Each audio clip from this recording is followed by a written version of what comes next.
Hello friends, Uma talk art and education में आपका स्वागत है। आज हम अपने इस वीडियो में देखेंगे ओजोन परत एवं हरित गृह प्रभाव। देख लेते हैं। ओजोन परत समताप मंडल के निचले हिस्से में पृथ्वी से लगभग 10 से 50 किलोमीटर की ऊंचाई पर स्थित है, परंतु परत के रूप में इसका सर्वाधिक संकेंद्रण 15 से 30 किलोमीटर के मध्य ही पाया जाता है। यह परत सूर्य की हानिकारक पराबैंगनी किरणों को पृथ्वी पर आने से रोकती है। जो ओजोन परत होती है वो क्या करती है? सूर्य की जो पराबैंगनी किरणों को जो है पृथ्वी पर आने से रोकती हैं।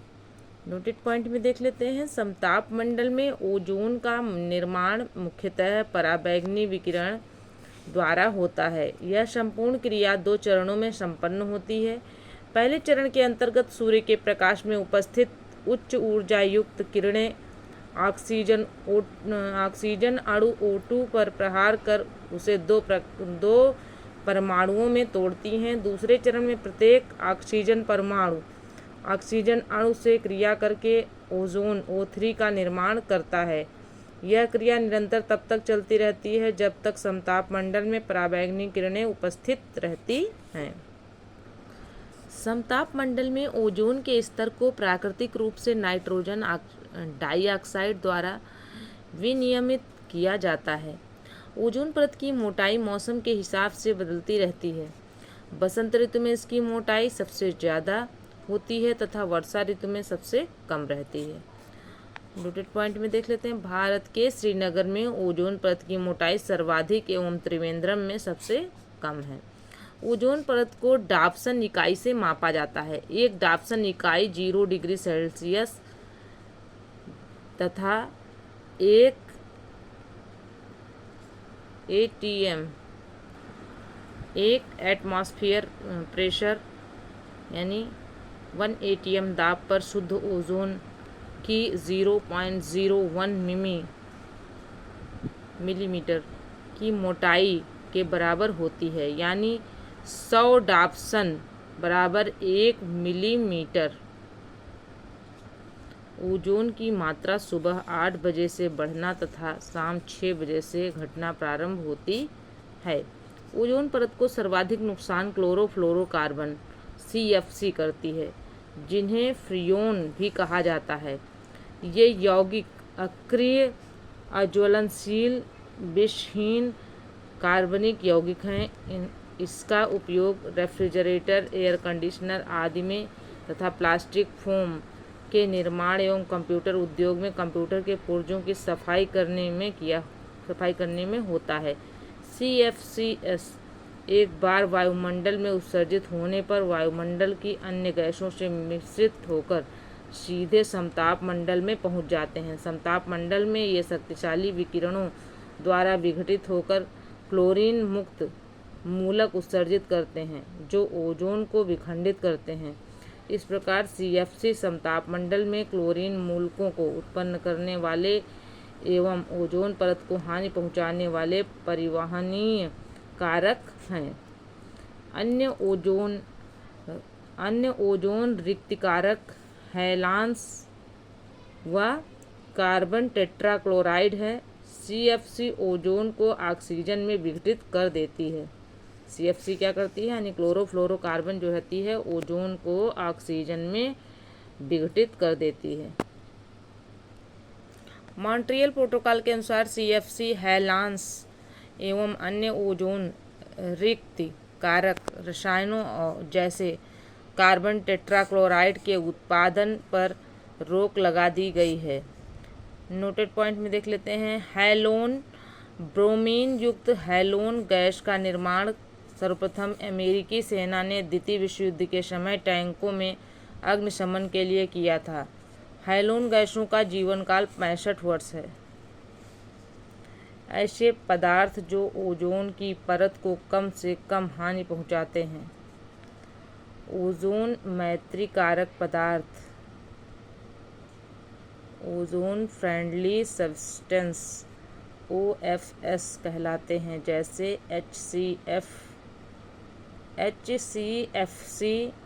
HBFC, HFC 134A आदि। ओजोन आँख के रोग, खांसी एवं सीने का दर्द उत्पन्न करती है। इस प्रकार प्रदूषित वायु मनुष्यों में एक्जिमा, मुहासे तथा एंथ्रेक्स आदि रोग उत्पन्न करती है। वायु में अत्यधिक ओजोन अस्थमा, फेफड़ों की बीमारियों का कारण बन सकती है। एक सेकेंड, क्लियर नहीं आ रहा,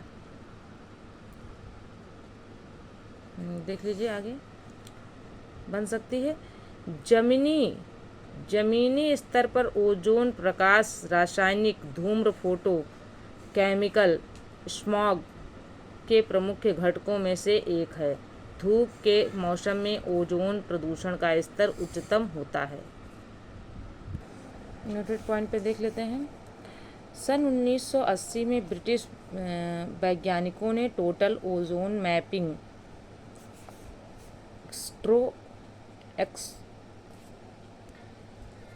स्पेक्ट्रोमीटर की मदद से अंटार्कटिका पर कार्य करते हुए दक्षिणी ध्रुव के ऊपर ओजोन परत के क्षय, जिसे सामान्य रूप से ओजोन छिद्र कहा जाता है, के बारे में बताया। अंटार्कटिका में ओजोन परत का सर्वाधिक विनाश सितंबर एवं अक्टूबर माह में होता है।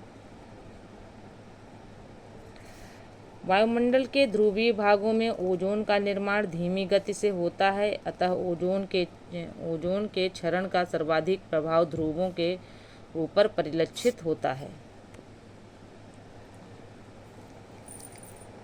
आगे देख लेते हैं वियना सम्मेलन क्या है? ओजोन क्षरण की प्रक्रिया को रोकने के लिए सर्वप्रथम प्रयास संयुक्त राष्ट्र पर्यावरण कार्यक्रम UNEP के तत्वावधान में 1985 ईस्वी में ऑस्ट्रिया की राजधानी वियना में संपन्न सम्मेलन में हुआ। इस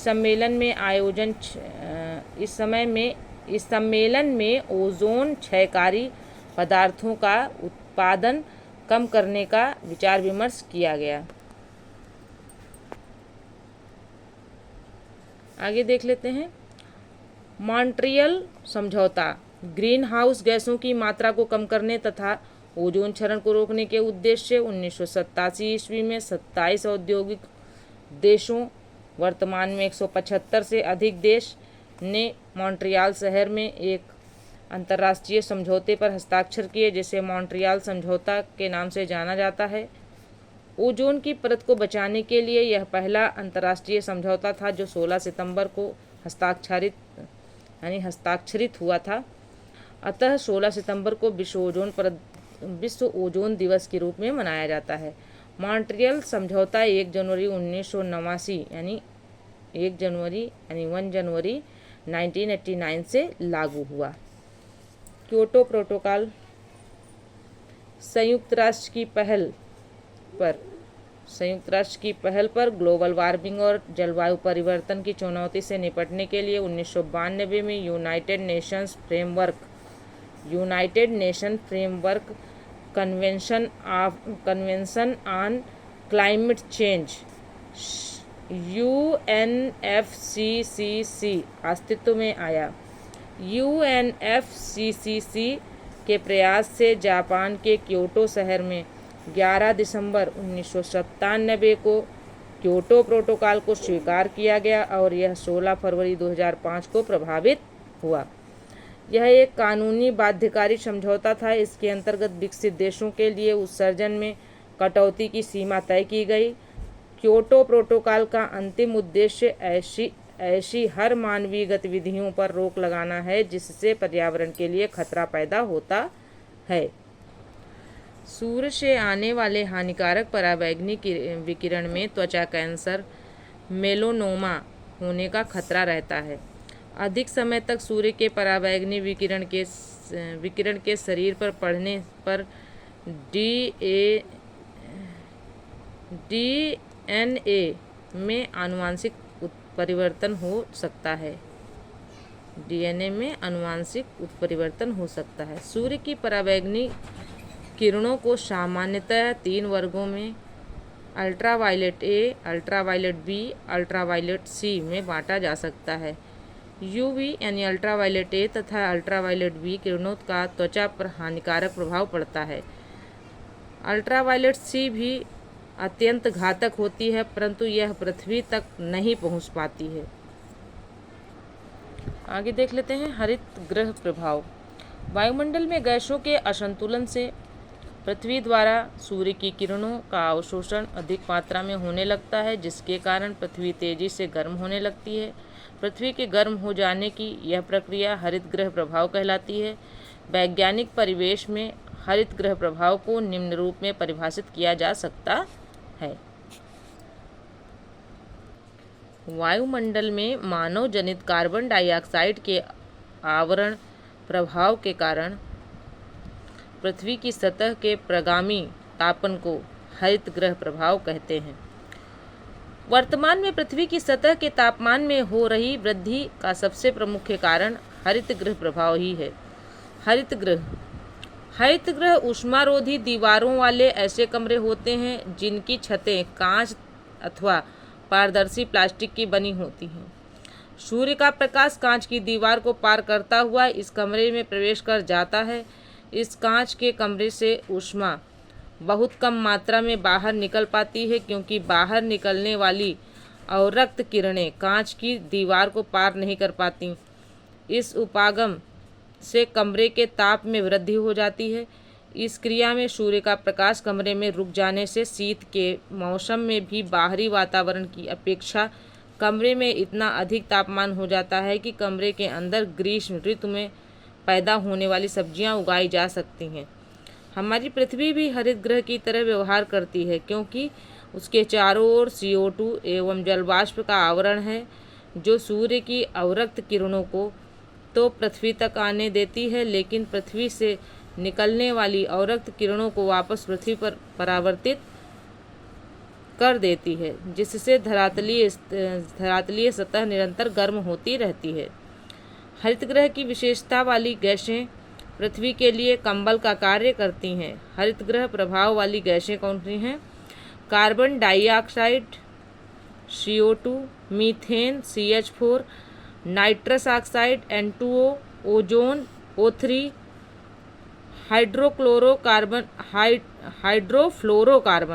हाइड्रोफ्लोरोकार्बन यानी HFC, जलवाष्प फिर है सल्फर हेक्साफ्लोराइड, आगे है ट्राईफ्लोरोमिथाइल सल्फर पेंटाक्लोराइड SF5CF3। गौण हरित गृह गैसों के अंतर्गत हैलोजनित गैसों जैसे यानी यथा मतलब जैसे क्लोरोफ्लोरोकार्बन यानी CFC तथा हैलोन को सम्मिलित किया गया है। इन गैसों का वायुमंडल में विमोचन रेफ्रिजरेटर, वातानुकूलक, अग्निशामक उपकरणों, प्रसाधन सामग्रियों, प्लास्टिक, फोम आदि के उपयोग के दौरान होता है। कार्बन डाइऑक्साइड की तुलना में अन्य 4 गैसें methane, chlorofluorocarbon, ozone, nitrous oxide दीर्घ तरंगी विकिरण का ज़्यादा अच्छी तरह से अवशोषण करती हैं, इसलिए हरित गृह प्रभाव को बढ़ाने में उनका अधिक योगदान है। इन्हीं के प्रभाव से पृथ्वी का तापमान बढ़ जाता है। ऐसा अनुमान है कि सन 2100 में भूमंडलीय तापमान में लगभग 2 डिग्री सेल्सियस की वृद्धि हो जाएगी। इस तापमान वृद्धि होने वाले कुछ परिवर्तन निम्न हैं। पहला क्या होगा? गर्मी के कारण हिमानियों और समुद्री बर्फ के पिघलने से समुद्र तल ऊंचे हो जाएंगे। पूर्वानुमान के अनुसार औसत समुद्र तल 21वीं शताब्दी के अंत तक 48 सेंटीमीटर ऊंचा हो जाएगा। दूसरा है प्राकृतिक बाढ़ों की संख्या बढ़ जाएगी। तीसरा है मलेरिया जैसी कीटजन्य बीमारियां बढ़ जाएंगी। चौथा है वर्तमान जलवायु सीमाएं भी बदल जाएंगी, जिसके कारण कुछ भाग अधिक जलसिक्त और अधिक शुष्क हो जाएंगे। कृषि के प्रतिरूप बदल जाएंगे, जनसंख्या और पारितंत्र में परिवर्तन होंगे।